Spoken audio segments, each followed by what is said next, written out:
Genèse chapitre 3. Le serpent était le plus rusé de tous les animaux des champs que Yahvé Dieu avait fait.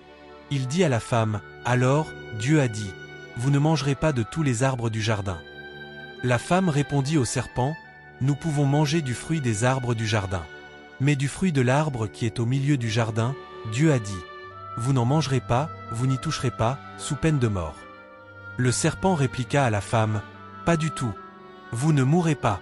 Mais Dieu sait que, le jour où vous en mangerez, vos yeux s'ouvriront et vous serez comme des dieux, qui connaissent le bien et le mal. » La femme vit que l'arbre était bon à manger et séduisant à voir, et qu'il était désirable pour acquérir le discernement. Elle prit de son fruit et mangea. Elle en donna aussi à son mari, qui était avec elle, et il mangea. Alors leurs yeux à tous deux s'ouvrirent et ils connurent qu'ils étaient nus. Ils cousirent des feuilles de figuier et se firent des pagnes. Ils entendirent le pas de Yahvé Dieu qui se promenait dans le jardin à la brise du jour, et l'homme et sa femme se cachèrent devant Yahvé Dieu parmi les arbres du jardin. Yahvé Dieu appela l'homme, « Où es-tu » dit-il. « J'ai entendu ton pas dans le jardin, » répondit l'homme. « J'ai eu peur parce que je suis nu et je me suis caché. » Il reprit, « Et qui t'a appris que tu étais nu ? Tu as donc mangé de l'arbre dont je t'avais défendu de manger. » L'homme répondit, « C'est la femme que tu as mise auprès de moi qui m'a donné de l'arbre, et j'ai mangé. » Yahvé Dieu dit à la femme, « Que as-tu fait là » Et la femme répondit, « C'est le serpent qui m'a séduite, et j'ai mangé. » Alors Yahvé Dieu dit au serpent, « Parce que tu as fait cela, maudit sois-tu entre tous les bestiaux et toutes les bêtes sauvages. Tu ramperas sur ton ventre et tu mangeras de la poussière tous les jours de ta vie. Je mettrai une hostilité entre toi et la femme, entre ta descendance et sa descendance.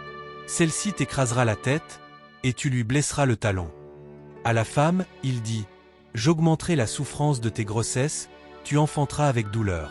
Ton désir se portera vers ton mari, et lui dominera sur toi. » À l'homme, il dit, « Parce que tu as écouté la voix de ta femme et que tu as mangé de l'arbre au sujet duquel je t'avais donné cet ordre. Tu n'en mangeras pas.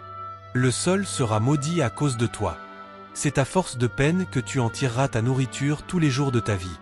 Il te produira des épines et des chardons, et tu mangeras l'herbe des champs. À la sueur de ton visage tu mangeras du pain, jusqu'à ce que tu retournes au sol, car c'est de lui que tu as été tiré. Tu es poussière, et tu retourneras à la poussière. » L'homme appela sa femme Ève, parce qu'elle fut la mère de tous les vivants. Yahvé Dieu fit à l'homme et à sa femme des tuniques de peau et les en vêtit. Puis Yahvé Dieu dit, « Voilà que l'homme est devenu comme l'un de nous pour connaître le bien et le mal.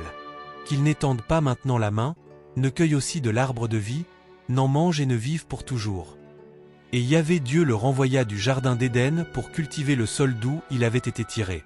Il bannit l'homme et il posta devant le jardin d'Éden les chérubins et la flamme du glaive fulgurant pour garder le chemin de l'arbre de vie.